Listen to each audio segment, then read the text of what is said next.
chrétiens, nation. Il n'y a pas un seul verset dans le Coran qui dit que Mohammed est au paradis. Lui aussi, comme tous les autres musulmans, attend en enfer son sort final, le dernier verdict d'Allah, en ce qui concerne son éternité. Il n'y a pas non plus un autre verset qui soutient qu'Allah est proche de ses créatures, qu'il est un père et que les musulmans sont ses enfants. Aussi, il conviendrait de souligner que le Coran ne mentionne nulle part l'enlèvement de la mosquée, ni encore moins que la mosquée est le corps d'Allah. Le Coran ne parle nulle part, dans toutes ses sourates, qu'il y ait une période de la fin des temps, qu'on appelle la grande tribulation, ou encore la grande épreuve, qui vient sur tous les habitants de la terre. Le Coran ne donne ni plus, ni moins, des détails spécifiques, approfondis et très clairs, en ce qui concerne l'Antichrist, ses activités lugubres et ténébreuses, ses plans pour le monde entier, sur l'eschatologie et les prophéties finales de la fin des temps.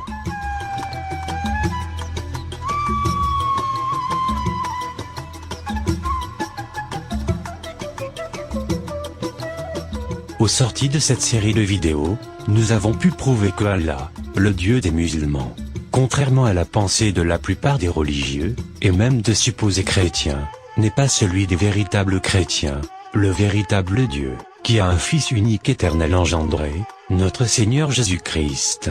Allah n'est qu'un Dieu idole parmi une centaine d'autres, qui étaient vénérés au temps pré-islamique que Mahomet a élevé au-dessus de tous.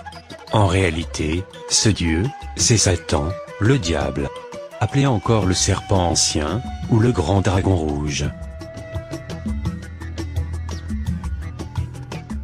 Allah n'est qu'une de ses multiples facettes, qu'il use pour séduire farouchement le monde entier. Voilà la vérité. Chers amis musulmans, Jésus le Messie, dont vous niez la divinité, a été fait Seigneur et juge du grand jour dernier que vous redoutez tant. C'est lui que vous rencontrerez pour rendre des comptes. Alors il vaudrait mieux pour vous de vous soumettre à sa seigneurie. Car il est vraiment Seigneur des seigneurs, et le roi des rois. Repentez-vous et croyez en l'évangile de Jésus-Christ, Fils unique de Dieu le Père.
Louez l'Éternel des armées, ô l'Éternel